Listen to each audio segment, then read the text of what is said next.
They always think they've won. At first, narcissists are addicted to the beginning, the chase, the charm, the control. They watch you light up, and to them, that light isn't sacred. It's fuel, it's supply. It's a reflection of their own twisted hunger, but they always make the same mistake. They confuse softness with weakness. They assume that if you feel deeply, you break easily. They don't understand what it means to hold pain instead of running from it, to see someone fully, not just to use them. And they definitely don't understand what happens when the person they tried to destroy rebuilds from the ashes and comes back with eyes that can see through everything. This video is for the ones who've loved too much, who've been told they're too sensitive, too kind, too forgiving. The ones who stayed long after they should have left, not because they were weak, but because they hoped, because they believed people could change, because they saw the good in someone until the mask slipped. You're not broken, you're not naive, you're not weak. You are what the narcissist fears most, a super empath, someone who doesn't just feel but sees, someone whose heart may be scarred but never surrendered.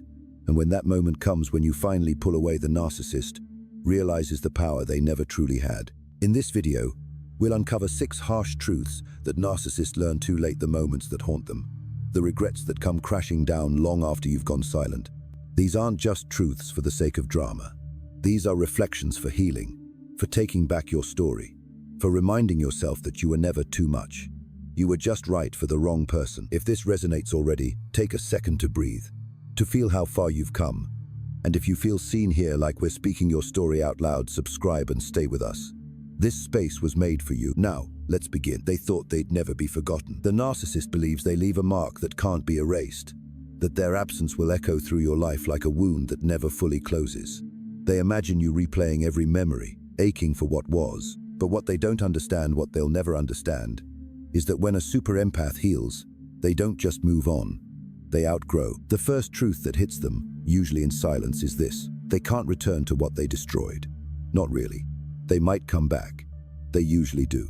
With just enough charm, just enough regret to see if the door is still open. But something in your eyes has changed.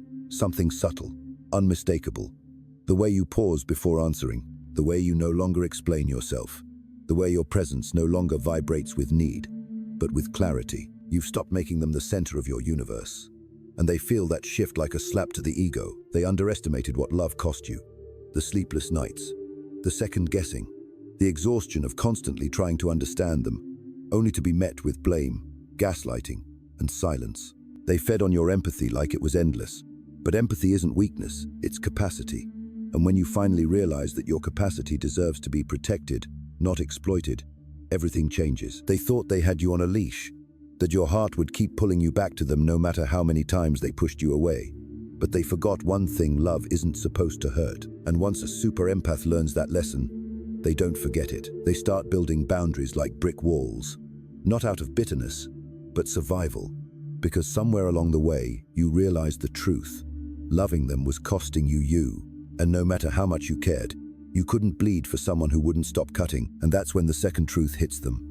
The attention they used to take for granted is gone, not shifted, not redirected, gone. You used to light up when they entered the room. You used to soften when they apologized. You used to wait, always wait. But now they're left staring at a door that no longer opens.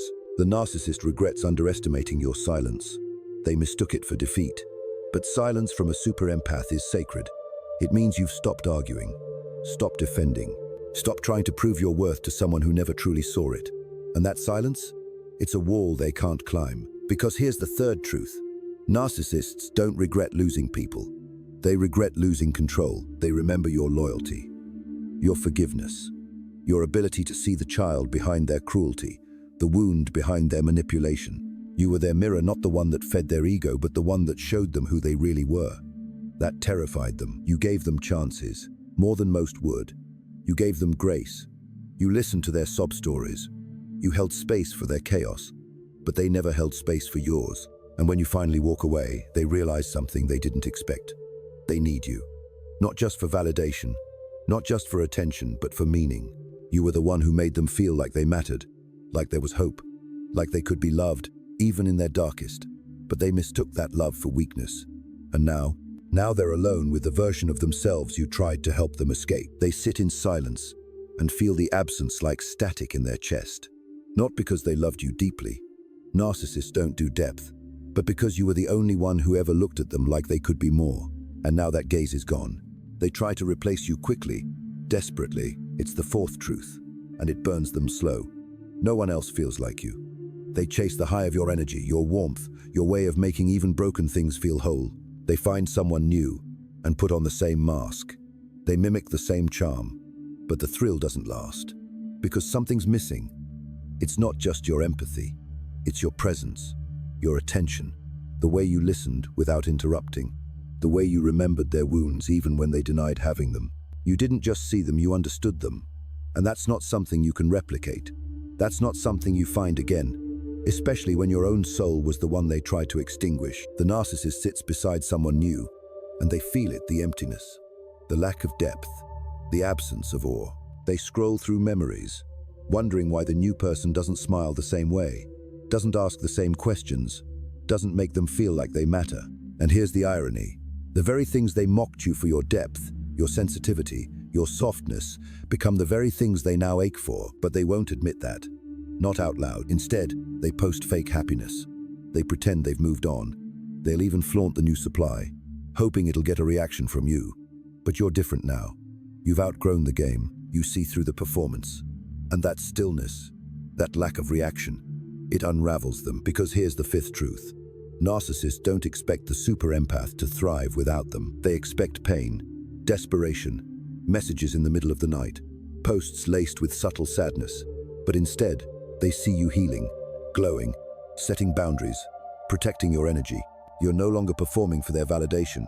You're reclaiming your own reflection, and it's radiant. They can't compete with that, because what you found now is something they'll never truly understand. Peace. Not the kind that's performative, but the quiet kind, the kind that wraps around your mornings, softens your nights, and fills your breath with, "I'm safe now." And the narcissist knows. They never made you feel safe. They made you question. They made you shrink. They made you beg for crumbs and call it connection.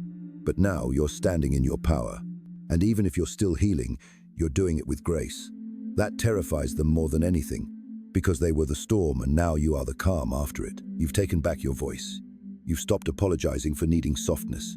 You've stopped explaining why you stayed, why you loved, why you tried so hard. You've forgiven yourself for not seeing the red flags sooner. And you've started loving the one person they wanted you to forget yourself. This is the final blow for them. The sixth truth. Narcissists regret underestimating your ability to rise. You were never just a mirror. You were never just supply. You were never theirs to destroy. You were a storm they couldn't contain, wrapped in compassion they couldn't comprehend. And once you woke up, truly woke up, you became untouchable. They watch from a distance, sometimes in silence, sometimes masked as fake concern. They ask mutual friends. They linger in your digital shadows because they need to know, did you forget them? And the answer is more brutal than rage. It's indifference. You didn't just move on, you moved up, you expanded, you learned, you softened and strengthened at the same time. You became the version of yourself they tried to prevent, the one that doesn't settle, doesn't explain, and doesn't beg. And maybe, just maybe, you've started loving someone new. Or maybe you're still learning how to love being alone. Either way, you're not reaching back, and they finally feel it. It hits them when it's quiet, when no one's watching, when the distractions run out, and their own emptiness echoes too loudly to ignore. They remember the way you used to show up, not just physically, but emotionally, fully, completely. You didn't just offer love. You offered safety, shelter, a home inside your heart. And now that door is closed. Not slammed, not locked in anger, just closed, peacefully, permanently. That's the part they never expected. The grace, the way you walked away not with vengeance, but with dignity. No outbursts, no dramatic goodbyes, just the calm knowing that you deserve better, and finally believing it. They try to tell themselves it's no big deal, that you'll come back eventually, that all empaths come back, but time keeps passing, and you don't. And slowly, the mask starts to slip, not in front of you, but in their own mind. They see themselves through your old lens, and it's not flattering. They remember how they lied, how they twisted the truth, how they turned your love into a performance.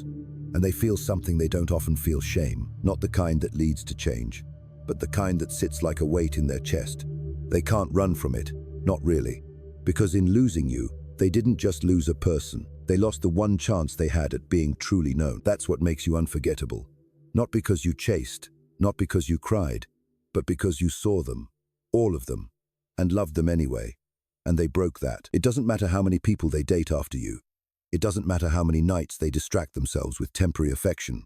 The emptiness stays, because no one else will ever look at them with that kind of trust again. They see you now, glowing, not because your life is perfect, but because it's yours. You're not walking on eggshells anymore. You're not shrinking to fit. You're not handing over pieces of yourself in hopes of being loved. You're whole, and that wholeness, it haunts them. Not because they want to fix things, but because they can't. The door they kept kicking open has closed not from anger, but from growth. You finally realize that love without respect is not love, that apologies without change are manipulation. That pain isn't proof of loyalty. You were the lesson they never thought they'd need to learn, the one they can't rewrite, the one that will live in the silence after the mask falls, in the quiet ache they can't name, in the stillness of their own regret. So if you're listening to this right now, wondering if they miss you, yes, they do. But more importantly, you don't miss who you were around them. And that's everything. It's strange how absence can speak louder than words ever could. They start to notice the weight of your silence in moments they used to ignore, mornings without your voice, nights without your warmth. They scroll past a song you once played on repeat and feel a sting in their chest they can't explain. It's not nostalgia. It's recognition that they lost someone who was never meant to be theirs in the first place, not because you weren't willing, but because they weren't ready to receive the kind of love you offered. You didn't love them halfway. You didn't ration your affection. You loved them all the way, the messy, selfless, soul-deep way that only empaths know how to do. You stayed through storms they created, hoping they'd see the shelter you were offering. But they couldn't, or wouldn't. And now the cost of that blindness is finally coming due. They thought love was power, that whoever needed less held the cards, that detachment was strength, and control was love. But what they missed is this. The real power lies in someone who can feel everything, and still choose to walk away. You didn't leave because you stopped loving them. You left because you finally started loving yourself more. And here's what they truly regret: that you became someone they could never reach again. Not because you blocked them, but because you evolved into a version of yourself that sees manipulation for what it is, gaslighting for what it's always been, and silence as a weapon, not peace. You've stepped out of the role they cast you in. No longer the fixer, no longer the forgiver, no longer the emotional crutch. You've become the person they always feared you might, someone who doesn't need them. That's their nightmare, because the narcissist feeds on need, on chaos, on confusion. They build their identity around being the sun that everyone orbits. But now you've found your own light, and theirs seems dim in comparison. They'll keep trying to recreate what they had with you. They'll search for that depth in others, but it won't come. Because the truth is, they never met you on your level. They only consumed what you offered. They never matched it, and now, they remember. In flashes, in shadows, in all the moments where the new supply falls short. They hear your name and feel something twist. They think of the conversations where you really listened, not to reply, but to understand. They remember the laughter, the softness, the presence. But they also remember the look in your eyes when you realized the truth, when you stopped hoping, when you stopped asking them to meet you halfway. That look, it pierced them, because it wasn't angry, it wasn't sad. It was done. And that's when they knew they would never again be loved the way you loved them. They won't admit it. They'll pretend they're fine. They'll say you were too much, too emotional, too intense. But behind closed doors, when the crowd is gone and the mirror is too honest, they know better. You were never too much. You were always everything. And they were never enough. And maybe the most painful part, the part they'll never say out loud, is that they know you would have stayed if they had just met you halfway, if they had said, "I was wrong," if they had asked, "What do you need?" If they had chosen growth over pride, if they had chosen truth over image, if they had simply chosen you, not the illusion, not the power, but the real you. But they didn't. And now they live with the memory of a love they couldn't destroy, only lose. See, super empaths don't beg for validation forever. They don't chase after love that costs them their dignity. They give and give until the moment they wake up and realize giving more won't fix what someone keeps breaking on purpose. You didn't leave to hurt them. You left to save yourself. And that's what stings them the most, because the narcissist always believed they were the savior in the story, the one in control, the one who decides who stays and who goes. But you flipped the script. Quietly. Completely. They didn't see it coming the day you stopped defending yourself, stopped asking to be heard, stopped hoping they would change. That was the day they started losing you. Not when you walked out, but when you stopped explaining your pain to someone committed to misunderstanding it. And now you've become a mirror they can't look into. Because when they remember you, They're forced to remember who they were when they had you, and who you became once they were gone. You're no longer haunted. You're healing. No longer questioning your worth. You know it now. Deeply. Quietly. Without needing anyone else to validate it. And what's beautiful, maybe even divine, is how you turned that pain into wisdom. You didn't harden. You softened in the right places. You kept your empathy, but you paired it with boundaries. You kept your heart open, but now you protect the gate. You're not bitter. You're not angry. You're free. That freedom doesn't shout. It doesn't perform. It doesn't need to prove anything. It just exists. It breathes. And it draws in a new kind of love, one that doesn't need to be earned by suffering. So if you're still wondering whether they feel your absence, they do. If you're wondering whether they ever regret underestimating you, they do. And if you're wondering whether they'll ever find someone like you again, they won't. Because you didn't come from ego, you came from soul. And that kind of love isn't replaceable. It's a once-in-a-lifetime echo, a quiet kind of forever. And now, here you are. Maybe you're still mending. Maybe you're still waking up some mornings with that ache in your chest, the one that whispers, "How did it come to this?" That's okay. Healing isn't a straight line. It's not a light switch. It's a slow remembering. A soft return to yourself, but you've made it further than you think. You've crossed the hardest part, the decision to stop abandoning yourself for someone who was never willing to meet you. And in that decision, something sacred was born. Your freedom. You are no longer the version of you who tolerated the bare minimum. You are no longer the version of you who confused chaos with passion. You are no longer the version of you who thought love had to hurt to be real. That version of you loved deeply. And she or he deserves gratitude. Because without them, you wouldn't be standing here now, rooted in your own clarity. And if you're wondering whether they're sorry, they are. But not in the way you might think. They're sorry they lost access to you. Sorry they no longer get to feel the warmth of your forgiveness. Sorry they can't reach you when the loneliness claws at their insides. But are they sorry enough to change? That's not your concern anymore, because you've stopped tying your peace to their growth. You've stopped hoping that their apology will heal what they broke. You've realized that the closure you were waiting for is your own reflection, the way your voice doesn't tremble anymore, the way you set boundaries without guilt, the way you love still deeply, still fiercely but never blindly again. You are not cold now. You are clear, not guarded, just grounded. And the truth is, your story is just beginning. There's a new chapter waiting, one where love feels safe, where softness isn't punished, where your sensitivity is a superpower, not a target, where your boundaries are honored, not tested. So keep going. Keep trusting that your healing is leading you somewhere sacred. Keep believing that the love you gave will return to you in new, beautiful forms. And keep reminding yourself that you were never too much. You were simply too real for someone who only knew how to love in fragments. And to the one listening right now, if this felt like your story, know this: you are seen, you are powerful, you are free. If this voice spoke to something inside you, if you felt a part of yourself exhale in relief, take a moment to breathe that in. You're not alone in this journey. This space is here for you. You are part of something bigger now, a quiet revolution of people who refuse to keep bleeding for those who won't even hold a bandage. So if this resonated, subscribe to this channel. Let yourself be reminded again and again that your empathy is not a curse. It's your compass. And your story? It's just getting started. We're glad you're here.